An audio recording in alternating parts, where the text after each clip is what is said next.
This will be the behind the scenes cut, because it's not 3 o'clock yet. I'm just trying to be on time today. Let's see, close this,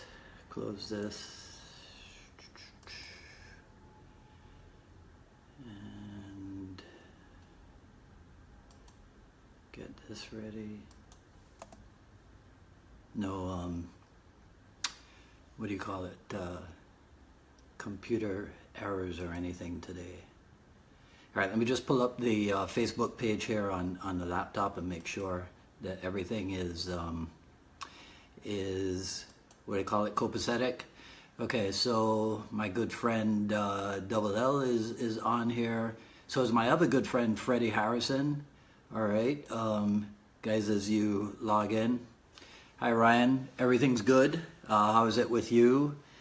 Who else is on there? You guys go ahead and log in and say hello. Don't be a stranger. Don't be a mystery watcher, right? Carlos, I think that's you with your new piece of software. Did you guys see the software Carlos got? Where now we can add a countdown timer, right? That's the reason why I decided, okay, I can't mess this up. I gotta be on time today. Yeah, give me one more second. Oh, and did you guys know that if you hit fb.com, it takes you to Facebook? I discovered that by accident just today. All right, one more second.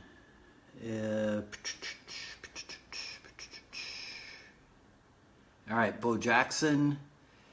That's I have a good friend, Joe Jackson, and Bo Jackson. That's a famous athlete's name, right? Hello, Hiram. Who else is on here?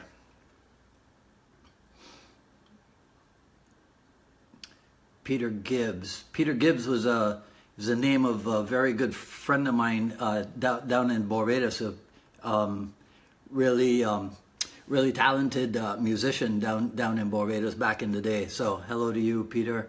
Oh, okay, Carlos is reminding me to do the shirt thing. Okay, there we go. Yeah, actually this picture of Bruce Lee, the first time I saw this was a post that I knew that, Bo, right? This Bruce Lee picture, the first time I saw this was a post that Carlos had done on the I Love Jeet Kune page, and I was instantly jealous. So I had to go to the ends of the world to find this shirt and get. Yes, Ray, as usual, right? I'm trying to rock the cool T-shirts, right? Okay, all right. So let's get this show on the road. Official start. Right. Hello, everyone. This is Dwight Woods, the Jeet Kune Rebel, and welcome to the I Love Jeet Kune broadcast number 21, and this is entitled Jeet Kune What Happened.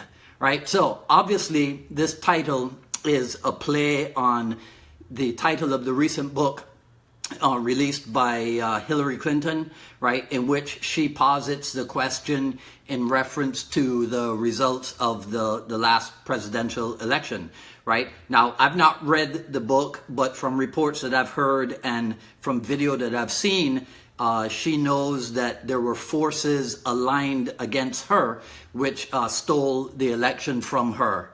So in a similar vein, I asked the question, right? I posit the question, what happened to Jeet Kune, this revolutionary approach to martial arts training? Did it die a natural death, if it's in fact dead, right? And if so, are Jeet Kune practitioners themselves, right? The instructors, students, or whatever, are they responsible for its seeming demise? Or were there outside forces that aligned against Jeet Kune and ushered in its virtual disappearance from the martial art landscape, right? So we could retitle this Jeet Kune, where is it today, right? So if you've been around for a while, you may recall that there was a time when Jeet Kune seemed to be a constant feature in the martial arts press, right? There was, I'll show it to you right here. There was a magazine, hold on, right? There was a magazine called Fighting Stars, right? So I have all these actual magazines in a box in storage, right? Somewhere in a box in one of the boxes in storage. But I didn't want to trek over to the storage unit and have to go through those boxes and bring all that. So my good friend and my student Glenn was nice enough to get me some what do you call it? Full color printouts, right? So this is Fighting Stars magazine. This is I think this was the original copy, right? The issue number 1, October 1973, right? Cost 75 cents, right? So that was the original cover, right? You can see that Sifu Asano, he made it onto the cover of Fighting Stars also. But Fighting Stars, during the time that it ran, so you'll see here that there was another magazine incorporated. That was a magazine called Contact Karate, and that was incorporated into Fighting Stars, right? And here is another Fighting Stars copy, right? So it's obvious that in the old days, Fighting Stars magazine for one, right? We'll go to the others in a second, right? Was a constant. Jeet Kune was a constant feature.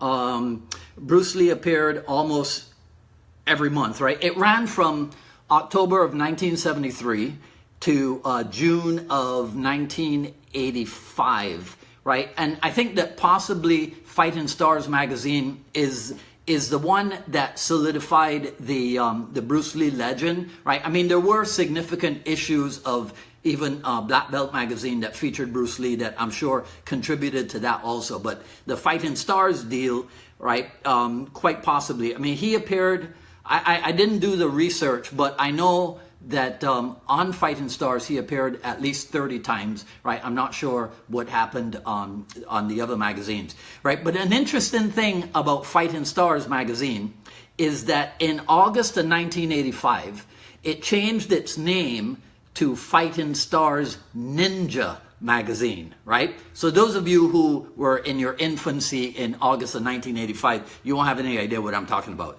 right? And then again, 2 years later, in June of 1987, they underwent another name change, and it became Martial Art Weapons magazine, right? So obviously, the first name change was due to the popularity of the ninja movies of the time, right? So you remember there was, I think, like the American Ninja series, and then there was Enter the Ninja, Revenge of the Ninja, all that stuff, right? That starred Sho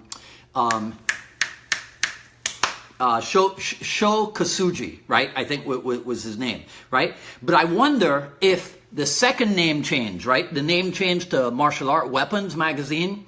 I wonder if that had anything to do with the popularity of Filipino weapons art, Filipino arts during the mid to late 1980s, right? So that's Fighting Stars, right? It was published by Rainbow Publications, right? And Rainbow Publications also in the old days were the publishers of this one, right? Black Belt magazine. I wasn't able to pull any of the really old Black Belt magazine covers, right? Because of printer problems or what have you, right? But here's Sifu Dan, right, on covers of Black Belt. Actually, I do have one, but this is an ugly black and white thing. Let me see if I can find it here. Give me a sec, right? Nope. Wait. Yeah, it's this thing here. So you're not going to be able to see it really well, and it's not in color. But this is a collection of Black Belt covers that Sifu Dan has made, right? And right down here in over here, you'll see that he and Chris Kent are featured in full Filipino Kali gear, right? Doing weapons stuff and what have you, right? So Rainbow Publications, they took care of Black Belt, they took care of Fighting Stars, and there was also another one called Karate Illustrated, right? Then there was this, Inside Kung Fu, right? So Inside Kung Fu, they launched in December of 1973 and published continuously for about 20, maybe even more than 20 years. Then they went online in 2006, and I believe, from what I read, they ultimately ceased operations in 2011, right? But Inside Kung Fu, this, I think that this is the magazine. Here's another ugly black and white Inside Kung Fu featuring Sifu Dan, right? So Inside Kung Fu, I can remember this was the magazine that I say led to the popularity of the Jeet Kune and the Filipino martial arts. I mean, it was, sometimes it almost seemed as if, excuse the expression, we, as in the JKD clan, owned Inside Kung Fu, right? This is when I Sports Supply was reigning supreme. I'm glad to say that I is back on the market. These are the people who sell you that one of the best kick shields ever that was actually designed by Sifu Dan, right? So looking up, I think it's iisports.com, right? Take a look at those guys, right? But it was Inside Kung Fu, oh geez, Dwight, right? That Dan Inosanto once wrote a column. Ted Wong wrote a column for Inside Kung Fu. Also, Burton Richardson at one point wrote a column for Inside Kung Fu. And it wasn't just in the United States that that JKD people were making the covers of magazines. Ugly black and whites again, right? But here is Budo International, right, with Sifu Dan on the cover, right? Here is one of my favorite people, Chris Kent, on the cover of Bruce Lee Kung Fu magazine. And then another one of my favorite people, right? This is, I think Fighters was a British magazine. So this is Sifu Dan and Mai Si-hing Cas Magda, right, on there. So those are European magazines. And you have JKD Kali people on the cover, right? And this is all back in the 80s and maybe even in the 90s, right? So the reason why I show you all this media stuff is because sometimes people are not aware of the fact that they are heavily influenced by what they see and what they hear in media, right? And so for a long time, with all of the publicity, let's say, that was focused on Bruce Lee and his art of Jeet Kune, right? It's no wonder that the interest in his art and his methods spread, and that's what gave rise to a couple of decades of immense popularity. As a matter of fact, let me ask you this. So all of you who are on here live, right? If you guys can answer this question for me, but I'm only going to give you 5 seconds to answer this. That's 5 seconds. Name me a TV series in which an entire episode was dedicated to one particular form of martial arts. You got 5 seconds. Right? Let me tell you the question again. A TV series in which an entire episode was dedicated to one particular form of martial arts. Okay, 5. All right. 4. 3. 2, wait, I should do it like this. 2, 1. Mr. Rogers. Josh, really? Come on. Kung Fu? No, not really. Green Hornet? There you go. See, Daryl White. See, Daryl got it. It's Longstreet. And I believe it was actually episode 1 of season 1 that was entitled, okay, for extra points, Daryl, for extra points, what was the name of that TV episode?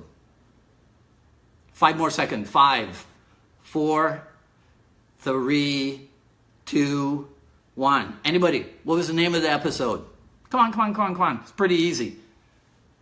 It's just the English translation of Jeet Kune, the way to intercept and fist, right? So I'm pretty sure the entire episode, or even just the parts in which Bruce Lee appeared, you can find it all on the YouTube, right? And have fun with it, right? So this was September 1971.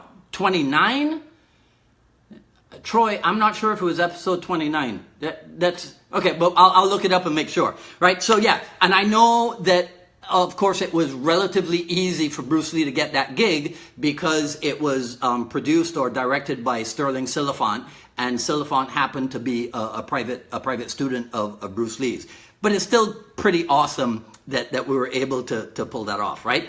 So there's that, and then of course there are Bruce Lee's contributions himself to media in his film offerings, right? Starting with the Big Boss or Fist of Fury in 71, I think that was, and then all the way up to Enter the Dragon in August of 73, right? So I think everybody would agree with me. It's safe to say that the Kung Fu film industry owed a huge debt to Bruce Lee, right? In fact, you could say almost that the inclusion or the popularity of martial arts, right, in many of today's action films is due in a large part to Bruce Lee's influence, right? So that's why sometimes the guys on here who have trained with me, Daryl and Alfred and Carlos, you will have heard me say that Jeet Kune is alive and well in Hollywood when you consider that a lot of today's top films, right, are helmed in terms of like stunts and maybe even directed by JKD Kali guys, right? So there's Jeff Imada. So for those of you who don't know Jeff Imada, think in terms of movies like Batman versus Superman, Daredevil, the TV series, not the movie, I think. I could be wrong, right? Book of Eli, the Denzel Washington thing. The Bourne trilogy with Matt Damon. That's probably what in today's era, that's probably what Jeff is best known for, right? Fight Club is another one, right? So that's Jeff Imada. And Jeff has been with Sifu Dan since 1970 something, 75 or something like that, right? So he dates way back to that era, right? Then people like Chad Stahelski, right? So if you don't know who Chad Stahelski is, which would be surprising because Chad is the guy behind The Matrix, right? Well, not behind, because he wasn't the coordinator, but he was Keanu Reeves's stunt double, right? But then in terms of stunt coordinator, he was behind Wolverine, Expendables #2, The Hunger Games, Sherlock Holmes, and then most famously, I think, the John Wick. There's been 2 so far, right? So it'll be the John Wick series, right? And then there's another guy, Jonathan Eusebio. Now, Jonathan's younger than those guys, so you might not be aware of him, but I'll tell you the movie and you'll go, what? Really? There's a JKD guy associated with this movie? Yes, and guess what it's called? It recently smashed box office records worldwide because it earned $1 billion with a B dollars. Yes, the Black Panther. Is that what it's called? It is Black Panther, right? Yeah. Okay, don't embarrass me, right? So, actually, I got to tell you a funny story, right? So, talking about JKD in movies, right? I saw this was the funniest video, and it must be a clickbait video, as they call it. It was a guy talking about why Bruce Lee's Jeet Kune doesn't work, and essentially, right? So he's using the fight scene or parts of the fight scene from Fist of Fury, right? The fight scene in the dojo with the Tabak Tuyok and when he fights the Japanese sensei and what have you. And what the guy says is the reason why Bruce Lee's Jeet Kune doesn't work is because only Bruce Lee could do it. And I swear to you, this is what he said. So there's a scene where the Japanese sensei grabs a hold of Bruce Lee and throws him, and then the way the stunt is done, right? Bruce Lee flips in the air and lands softly and gently. And the guy says, see, landing like a cat like that, it's only Bruce Lee who could pull off stuff like that. Now, I don't know if the guy is being serious, right? He might just be trolling, as y'all call it, right? To affect people like me who find that kind of stuff and then include it on their broadcast, right? But anyhow, it was kind of interesting that he had that opinion that it doesn't work because only Bruce Lee could pull it off, right? And really, we don't have a whole lot of real life footage of Bruce Lee training and that's why, as a matter of fact, to talk about media again, when that guy put up the video, and this was a clickbait title because it was something about Bruce Lee's only real fight, or Bruce Lee's first MMA fight, right? Rare footage and what have you. And I've told you this on the broadcast before. That footage is rare only to Jeet Kune Do outsiders. Jeet Kune Do insiders saw that footage over 30-something years. In my case, over 30-something years ago. I'm sure in the case of other people, they saw it 40, maybe even, well, let's see, if we do 50, yeah, maybe even 50 years ago, right? So that video is famous because it's called Bruce Lee's Real Fight, and we don't have a whole lot of footage of stuff like that. But it's not a real fight. It's actually a sparring demonstration, which brings me to a point anyway, well, let me tell you this first. So, okay, so now because of media, there's immense, there's a hunger for instruction in Bruce Lee's Jeet Kune Do, right? So the demand for this instruction is what I think led to the takeoff of what I call the seminar industry, right? So in the beginning, it was the well-known Jeet Kune Do personalities, the Jeet Kune Do notables, who put JKD on the seminar landscape, right? But then the lesser-known Jeet Kune Do insiders, I mean qualified people, but just not as well-known in the public sphere, right? They also came on the scene. So some of these were people who had trained at the Chinatown School or even before, right, in Oakland or Seattle, right? So some of them had trained directly with Bruce Lee, but then some of them were students of well-known Bruce Lee students, right? So you could say, right, maybe I should just do this in form of a question. Did this lead to a division in the Jeet Kune Do ranks, right? Because, like I said last week, in Dan Inosanto's Jeet Kune Do book, right, there is a thing where he says, you know, certain people who elected to teach certain phases of Jeet Kune Do, right? So did the seminar popularity lead to a division in the Jeet Kune Do ranks? Because different people were using different approaches, right?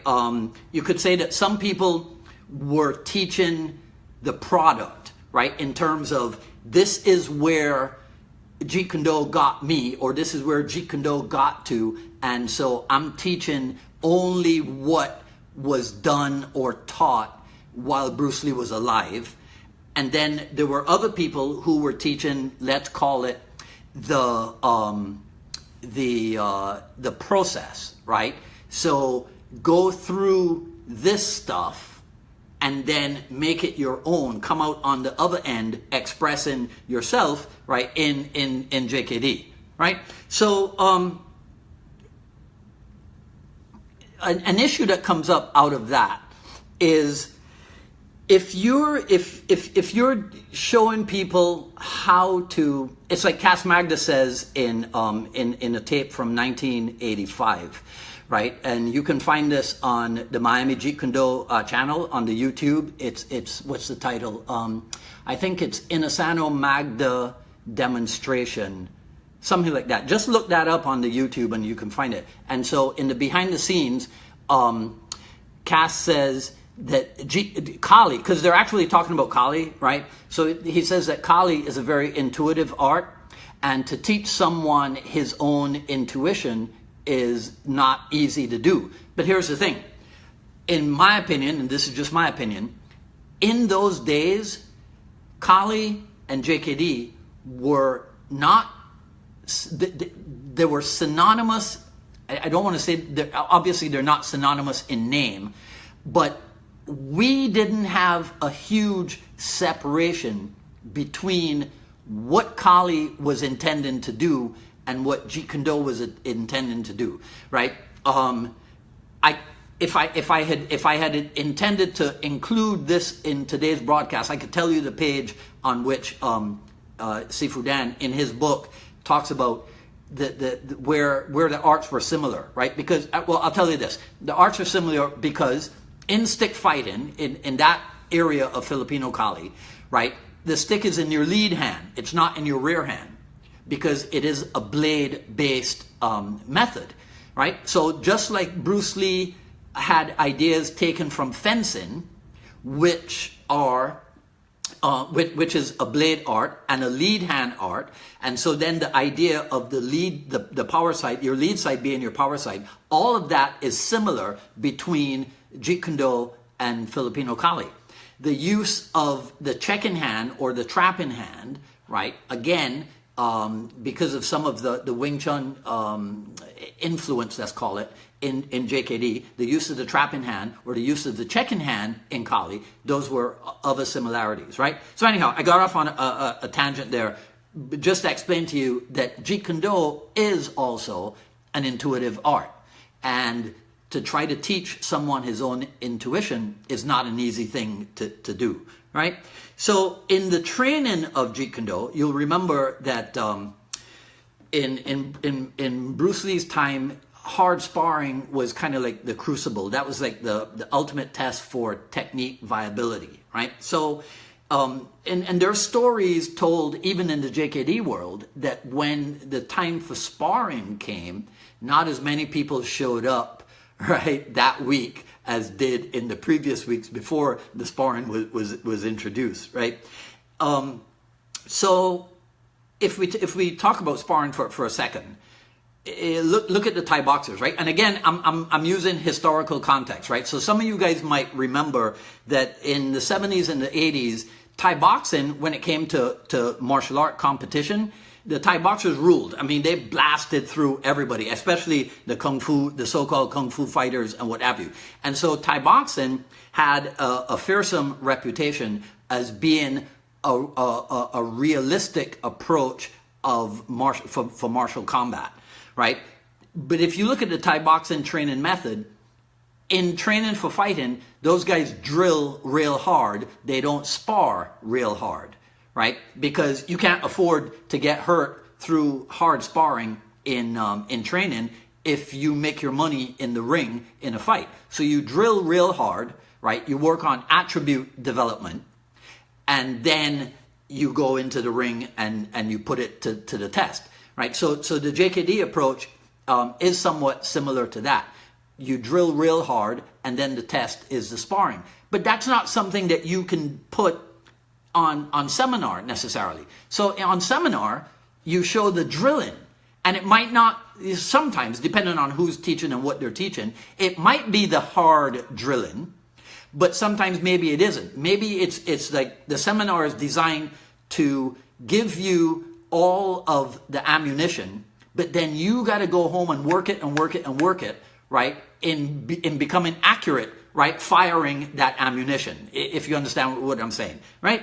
So the thing to be careful, right, is that when you're doing the drills, when you're showing the drills, right, that you don't end up teaching just any drill from anywhere, right, or from any art or whatever, that you were taught, or maybe even a drill that you yourself created, right? If it's not based in functionality, if it's not based in practicality, then it's not really a Jeet Kune drill. So sometimes, you know, that might be an issue where there's stuff that's shown, but its immediate practical application might not be shown, and then people end up thinking that the drill, the way it was shown, is the way that you're supposed to perform it or expect it to happen, and that's not going to work, right? So there are people who would say that it's the showing of impractical stuff that contributed to the decline of JKD's popularity, right? I've heard that opinion expressed, especially when the MMA came about, right? So here's another question for you, right? I think I'm correct in this. Before that easy to remember and easy to pronounce term, MMA, or even mixed martial arts, before that term came into use, Can anybody tell me what that type of competition was called? Right? It's not as easy to say. It doesn't roll off your tongue like MMA does. Right? Not even the what do you call that acronym? The 3 letters. Alfred, very good. Right? It was NHB. Right? No holds barred fighting. Right, David? That's it. See? How come all the people who are associated with me know the answers to my questions? So yeah, because MMA has a lot of alliteration, right, in its primary pronunciation. Get that? A lot of alliteration in its primary pronunciation. All right, whatever. Right? So let's talk about MMA stuff. The first shoot wrestling tournament, this is to the best of my knowledge, the first shoot wrestling, vale tudo, I think was the Brazilian term that came into the other parts of the world, right? But yes, vale tudo or no holds barred, right? Now, when we, okay, Greg's making a comment. Okay, I'll get to that in a second, right? So, MMA in the JKD world, right? So there are people who will say that Jeet Kune was the original or is the original mixed martial arts method, right? And then, if you want to talk about MMA competition, then in the JKD world, I think we have to kind of take a look at Shuto, right? At shoot wrestling. The first amateur tournament, I think, for Shuto was held at the Inasano Academy, right? I don't remember, and I couldn't find my videos on it. But I don't remember what year. If there's anybody on here who knows what year that first tournament was held at the Inasano Academy, put it into the comments, right? It may have preceded UFC 1 in 1993, right? But when you think about it, Shuto in Japan was definitely going on before 1993. I mean, Sayama, I think Sayama developed it in, gosh, I forget. But amateur fights, I know this for a fact. Amateur fights were going on in what do you call it? In 1986, and then pro fights like in 1989 or what have you, right? So the unofficial headquarters for Shuto in the USA was the Inasano Academy, right, where Yorinaga Nakamura came in 1989. Right, and as I've heard it, I don't know, this might be another one of those Jeet Kune myths, right? But Yuri didn't tell people that he was Sayama's top guy or one of Sayama's top guys, right? That only came out later on, and then of course, as things would happen, shoot wrestling became part of the lineup at the Inasano Academy, right? I couldn't find the video, and so forgive me for this, but I remember coming across a video where Sifu Dan says something very telling, right? Which is that in his opinion, if shoot wrestling had been promoted as well, it could have been as big as the UFC, right? So I'm telling you about that because nobody can argue against MMA's huge popularity around the world, and then by association, Brazilian Jiu-Jitsu, right? And then by association again, the idea that Jeet Kune was the original approach to what today is called mixed martial arts, right? So today, you can hear people using a lot of what can be called Jeet Kune terminology. So you'll hear people talking about aliveness and functionality and combat truth and spatial relationship, but they might not be talking about Jeet Kune at all. They might be talking about Brazilian Jiu-Jitsu or MMA training. So that's why I titled today's broadcast, What Happened? Because now there seems to be an element out there, and we seem to have moved into an era where even though JKD is still out there, right, and it's immensely popular. I mean, you just have to look at the membership. I mean, look. So I Love Jeet Kune is the biggest, probably the biggest Jeet Kune group on the Facebook, right? But there are others, and there's some incredibly popular and incredibly talented Jeet Kune Do people out there still pushing it. But we don't have the promotional vehicle or as extensive a promotional vehicle as the UFC or the MMA world might have, right? But it reminds me of something that, and I'm going to finish up with this. Actually, as I'm talking to you guys, I'm thinking of other things, and we might have to do a part 2 of this Jeet Kune Do What Happened broadcast, right? I'll show it to you right here, because I did make a note of this. This was a last minute note that I made literally seconds before I came live. So this is the Fighting Arts magazine, which you guys have seen me talk about before. And this is, so let me try to do this the right way. So here's what it says. The majority of today's full contact fighters are at the point that we, Jeet Kune Do, were at in 1966. They are discovering that most of the techniques that are taught in the dojo are unrealistic for full contact because they are not practical, right? So for those of you who remember, this magazine came about in March of 1976, right? So in the mid-70s, the JKD clan was saying that full contact kickboxing or karate in America had arrived 10 years late. And I remember in that documentary, How Bruce Lee Changed the World, there are MMA fighters that they interview, and they say something similar, right? They say that they borrow this and that from Bruce Lee and Jeet Kune Do. I don't remember when, because again, this was last minute. I don't remember when How Bruce Lee Changed the World was released. But if you think about it, listen to what they're saying. They're saying that today in MMA, they're borrowing stuff from Bruce Lee's Jeet Kune Do.